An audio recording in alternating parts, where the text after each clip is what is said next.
Viscoplastopology VPT Analysis of 10-Year Diabetes Transition and Reversal Part 2, number 1631, VPT 122, the 8th of May 2026, Gerald C. EclaireMD Foundation, category, VPT Diabetes. Why longitudinal research matters. This type of finding is very difficult to observe using conventional short-term medical studies based on still snapshots. Most traditional clinical studies observe weeks, months, mostly charters, or relatively short intervention periods. However, my metabolic transition required approximately 10 years before the deeper baseline system finally shifted. Traditional medicine's short-term studies would likely miss this delayed transition completely. This is one major uniqueness of my research methodology. Traditional population-based statistical research is very useful for public health, large-scale clinical trials, average risk estimation, and treatment guidelines. However, those methods are often weaker at detecting delayed system remodeling, nonlinear adaptation, cumulative correction thresholds, trajectory evolution, and time-dependent system behavior within one continuously observed biomedical system. My medical research methodology focuses precisely on those areas. Because I collected dense longitudinal data for plus millions data points over 17 years from one continuously monitored biomedical system, my own body, with repeated lifestyle correction and detailed metabolic tracking, I was able to observe system behaviors that are often averaged away in traditional population-based medical research studies. From VMT toward VPT, this paper's discussion also led naturally into the next stage of my research framework. VMT mainly measures accumulated energy magnitude. However, I now want to integrate topological data analysis together with VMT Viscoplastic Medicine Theory. This combined framework is called VPT Viscoplastopology. In this VPT framework, VMT describes energy magnitude and accumulated stress strain energy. It measures the magnitude of the system state at a certain time instant. Topology describes the overall geometric moving pathway, data continuity, directional evolution, and multidimensional system shape. VPT combines both energy and geometry into one longitudinal biomedical systems interpretation. In simple language, VMT answers how much metabolic energy accumulated at different stages of a disease. Topology answers how did the biomedical system move through multidimensional space, and how did the disease progress over time. VPT answers how much energy moved along what geometric pathway, and when did the system transition occur. Geometric transition and biomedical dynamics. The important aspect of VPT is that the biomedical system is not simply moving geometrically through multidimensional space. Instead, the system moves with accumulated loading, delayed remodeling, energy dissipation, nonlinear adaptation, and time-dependent viscoplastic behavior. This resembles many engineering systems involving fatigue, structural loading, transport mechanics, nonlinear deformation, and delayed recovery. The difference is that I am now applying these principles to biomedical pathophysiology instead of traditional mechanical structures. This is why I believe VPT may become an important extension of my current biomedical systems research, finite element method, and biomedical systems thinking.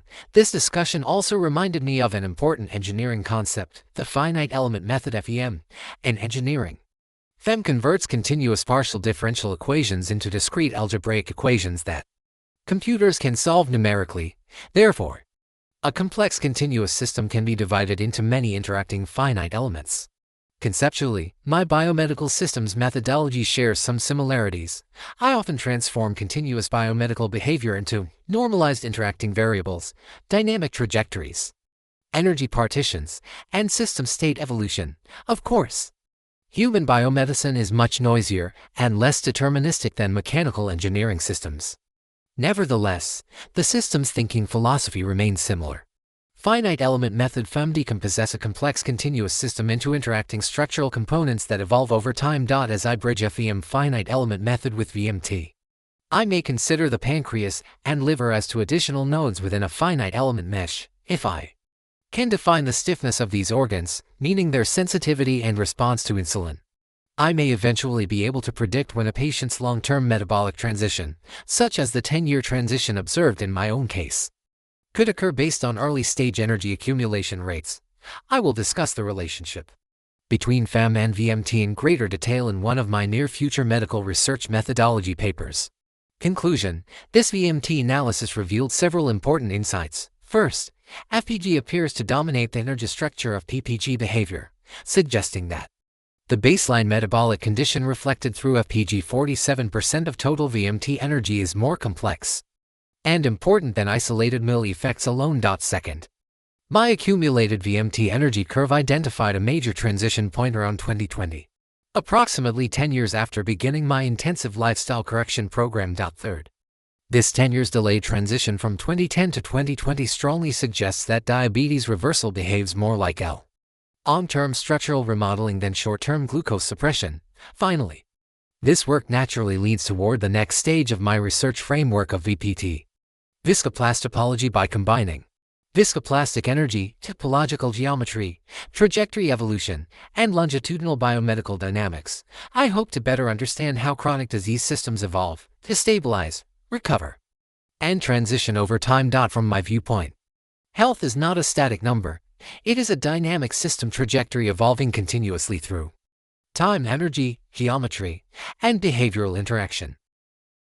Disclaimer: I write this paper not for fame, but to share what I have learned so others can understand their health, prevent disease, and live longer, healthier lives. This content is provided for educational reference only and does not constitute medical advice. No doctor-patient relationship is created. You may share this summary freely, but it must not be altered, edited, or republished as your own. All intellectual property rights and copyrights for this article and its related materials belong to the author, Gerald C. This content is provided for educational reference only and does not constitute medical advice. No doctor-patient relationship is created. You may share this summary freely, but it must not be altered, edited, or republished as your own. All intellectual property rights and copyrights for this article and its related materials belong to the author, Gerald C.